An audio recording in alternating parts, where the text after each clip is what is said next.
नमस्कार दोस्तों, science and society YouTube channel पर आपका स्वागत है। आज हम एक विशेष चर्चा लेके उपस्थित हुए हैं और सबसे करंट चर्चा है और ये एक तरह से वैज्ञानिक जगत में हलचल भी है। भारत के लगभग 120 साइंटिस्टों ने इसरो छोड़ने का मानस बना लिया है। बड़ी बड़ी न्यूज अखबारों में यह कहा जा रहा है भारत के 120 से ज्यादा वैज्ञानिक इसरो छोड़ रहे हैं, या तो छोड़ दिया है, उन्होंने त्याग पत्र दे दिया है, या वीआरएस के लिए आवेदन पत्र किया है। इन में से लगभग 80 वैज्ञानिक जुड़े हुए हैं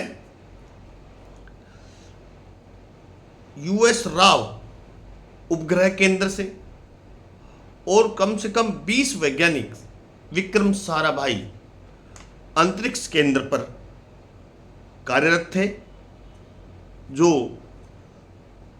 छोड़ने का मानस बना चुके हैं, या कहें तो कुछ ने तो अपने त्यागपत्र दे दिए हैं और कुछ वैज्ञानिकों ने वीआरएस के लिए आवेदन किया है। बहुत ही सोचनीय बात है, विशेष रूप से भारतीय समाज को, भारतीय वैज्ञानिक समाज को और सभी यूथ को। और भारत के वैज्ञानिक इसरो क्यों छोड़ रहे हैं, इसके पीछे क्या कारण है? अब ऐसा भूचाल आ रहा है, मैं आपको बताने जाऊंगा कि ये वैज्ञानिक इसरो को क्यों छोड़ रहे हैं, इनकी क्या मजबूरी है। अब ये इसरो जैसे संस्थान को छोड़ने को मजबूर हुए हैं, और ये वैज्ञानिक इसरो के फ्लैगशिप योजना मतलब विशेष प्रोजेक्ट के तहत कार्य कर रहे हैं, जैसे गगनयान जैसी परियोजना पर यह कार्य कर रहे हैं। इसलिए मुझे सोचने को मजबूर किया जा रहा है, अब इसका कारण जाने, अब ये वैज्ञानिक क्यों छोड़ रहे हैं। इसके मैं कुछ कारण आपको गिनाने चाह रहा हूं। अब इन्होंने इसरो क्यों छोड़ने का मानस बनाया। पहला कारण तो जो लगता है, प्रशासनिक दखलंदाजी। दूसरी संभावना जो कारण है वो है कम सैलरी का होना, और समाज में, देश में वैज्ञानिकों को सम्मान कम होना। हमारे यहां सबसे ज्यादा राजनेताओं का सम्मान होता है, लेकिन वैज्ञानिकों का सम्मान कम होता है। और एक जो कारण जो छिपा हुआ है, आंतरिक कारण है,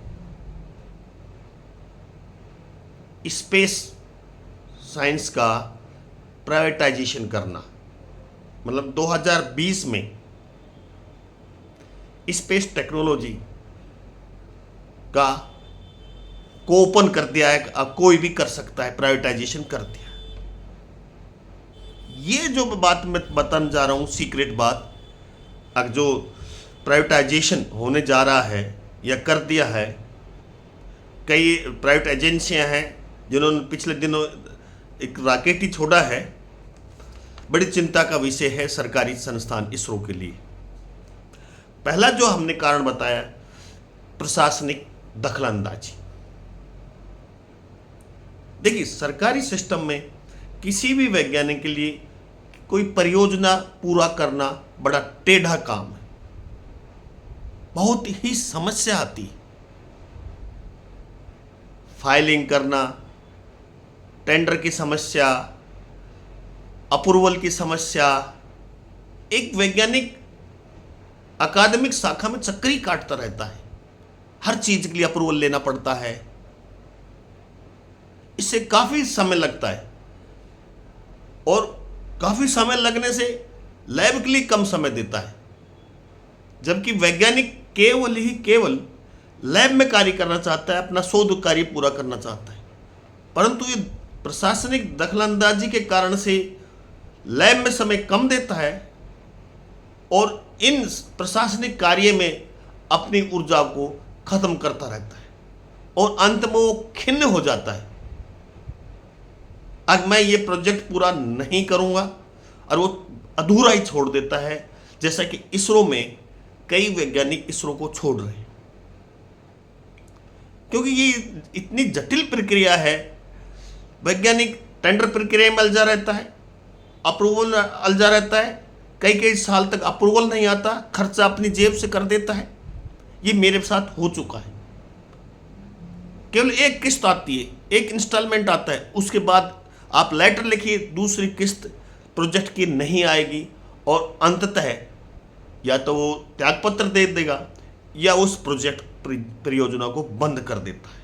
इतना दुखी हो जाता है एक साइंटिस्ट किसी प्रोजेक्ट को पूरा करने में।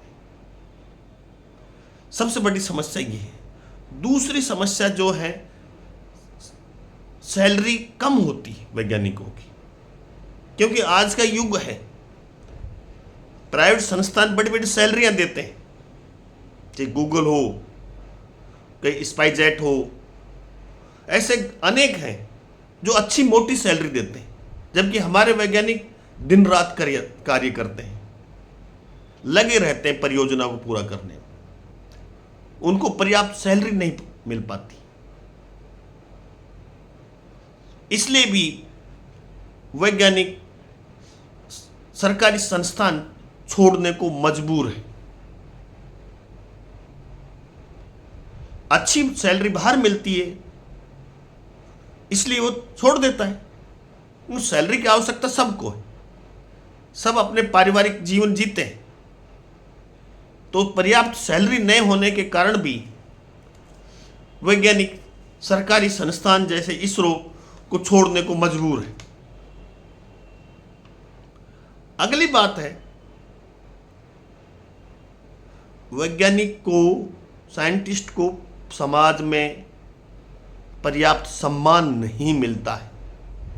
जितनी वो मेहनत करता है, वो जितनी सम्मान और पहचान पाने का हकदार है, उतना उसे सम्मान समाज नहीं देता है, इज्जत नहीं देता है। क्योंकि यहाँ तो पावर का सम्मान होता है। भारत में देखिए आप, यदि एक थानेदार और एक वैज्ञानिक किसी बस में सफर कर रहे हैं खड़े होकर, तो यात्री थानेदार को पहले सीट देता है, आइए सर बैठिए, और वैज्ञानिक बेचारा खड़े खड़े ही यात्रा को पूरी करता है। इसे कहते हैं पावर का सम्मान। तो यहां पावर का सम्मान होता है देश में, बुद्धि का सम्मान नहीं होता। जिसके पास पावर है, जिसके पास शक्ति है, उसी का सम्मान होता है। वैज्ञानिक के पास कोई पावर नहीं। तो मैं कहना चाह रहा हूं यहां, अब वैज्ञानिकों की इज्जत कीजिए,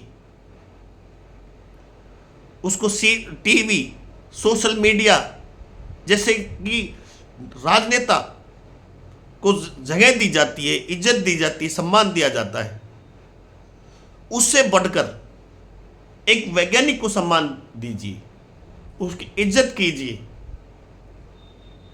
ये कम होने के कारण सम्मान और इज्जत समाज में या राजनेताओं के सामने कम होने के कारण से हमारे देश के वैज्ञानिक इसरो जैसी संस्थान को छोड़ने के लिए मजबूर हुए।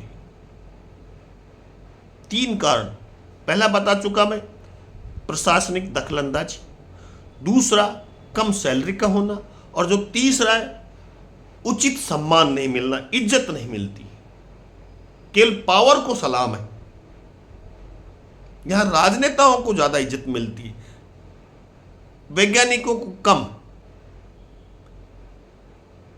तो मैं चाहूंगा कि सब पर्याप्त सम्मान मिले, ब्रेन ड्रेन नहीं होगा, वरना वैज्ञानिक ब्रेन ड्रेन सिस्टम में शामिल हो जाएंगे और वैज्ञानिकों के जाने से देश को बहुत ही क्षति होगी।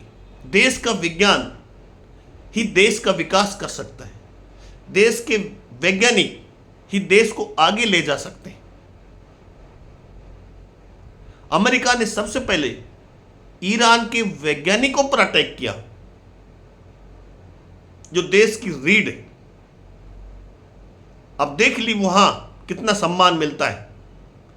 सबसे पहले वैज्ञानिकों को ईरान ने मारा, क्योंकि उनको मालूम है यदि इनके साइंटिस्ट रहेंगे तो और आविष्कार कर लेंगे। तो विज्ञान से ही देश उन्नति कर सकता है। और एक टॉप सीक्रेट जो लास्ट कारण है जिससे भारतीय वैज्ञानिक देश के संस्थान छोड़ रहे हैं, प्राइवेटाइजेशन, अंतरिक्ष कार्यों का निजीकरण। आप सोच रहे होंगे निजीकरण के खिलाफ है। निजीकरण के खिलाफ हैं, इसके पीछे कारण है। सरकार निजीकरण को बढ़ावा दे रही है, कारपोरेट घराने को बढ़ावा दे रही है और सरकारी संस्थान को बंद करने जा रही है। इससे भारी नुकसान होने जा रहा है। एक रणनीति के तहत बंद करने जा रही है। ऐसा इसरो के साथ भी हो सकता है, मुझे पूरी संभावना है। इसरो के साथ भी यही खेल खेला जा रहा है। कुछ चुनिंदा कारपोरेट घराना और एजेंसियों को, कंपनियों को बढ़ावा देने के लिए इसरो को कमजोर किया जा रहा है। सरकारें क्या करती है, किसी भी संस्थान को बंद करने के लिए, उसको कमजोर करने के लिए एक रणनीतिक कार्य करती है जिससे प्राइवेटाइजेशन बढ़े। क्या करती है, सबसे पहले उसकी जो फंड बंद करती है, फंडिंग बंद करती है और उसमें कर्मचारियों की नियुक्ति भी बंद कर देती है। दो चीज बंद की उन्होंने। उसमें जो अनुदान देना था, फंड देना था प्रोजेक्ट कार्यों के लिए या अन्य कार्यों के लिए, कंस्ट्रक्शन के लिए, वो बंद कर देती है और नई नियुक्तियां नहीं देती। इससे क्या होगा, संस्थान कमजोर हो जाएगा। वो सरकारी संस्थान अपना आप ही कमजोर हो जाएगा। जब फंड नहीं होगा, लैब में प्रयोग करने का सामान नहीं होगा, लैब में लैब स्टैंड नहीं होगा, तो धीरे धीरे वो संस्थान दम तोड़ने लग जाता है, कमजोर हो जाता है। सरकार की ये नीति है कि सरकारी संस्थान को किस तरह से कमजोर किया जाए, सबसे पहले ये काम करती है। तो जैसे वो संस्थान धीरे धीरे दम तोड़ने लगता है, लोग उसके खिलाफ हो जाते हैं। अब यहां गवर्नमेंट में कुछ काम नहीं होता है, इस कॉलेज में कोई काम नहीं होता है। काम कैसे हो, उसकी फंडिंग बंद कर दी, उसके कर्मचारियों को कम कर दिया, नियुक्ति नहीं मिली, लोगों के काम रुक जाते हैं। जैसे बीएसएनएल के साथ हुआ। बीएसएनएल कार्य करने में कमजोर नहीं था, लेकिन उसको साजिश के तहत कमजोर किया गया जिससे लोगों का बीएसएनएल पर से विश्वास उठ जाए। ऐसे अनेक सरकारी संस्थान हैं, या तो बंद हो जाएंगे या उसका सरकार प्राइवेटाइजेशन कर दिया जाएगा और वो संस्थान जब वो बंद होने के कगार पर होंगे तो पीपी मोड पर दे देंगे, कारपोरेट घराने को दे देंगे और कहेंगे कि सरकारी संस्थान काम नहीं करते। लोगों के सामने ये छवि बना दी जाती है अगर सरकारी संस्थान नकारा है, काम नहीं करते, जबकि असलियत जो मैंने बताई वो है उसका अनुदान बंद कर देते हैं, फंडिंग बंद कर दो, नए कर्मचारी मत दो उनके लिए, तो संस्थान धीरे धीरे दम तोड़ देगा और सरकार अपने कारपोरेट घराने को, अन्य प्राइवेट एजेंसी को उन्हें पीपी मोड पर दे देती या इन संस्थानों को बंद कर देती और साथ साथ या प्राइवेट संस्थान को प्रोत्साहित करती है, जैसे सरकारी संस्थान कमजोर हो जाए और प्राइवेट संस्थान में बढ़ोतरी। तो हमारे वैज्ञानिक क्या करेंगे? पर्याप्त फंड नहीं मिलेगा, नए कर्मचारी नहीं मिलेंगे, स्वतंत्रता से काम नहीं करने देंगे, तो वो इसरो को छोड़ देंगे। तो मुझे लगता है इसरो के साथ भी यही खेला जा रहा है। संभावना है वो छोड़ प्राइवेट में चले जाएंगे वैज्ञानिक, या फॉरेन चले जाएंगे।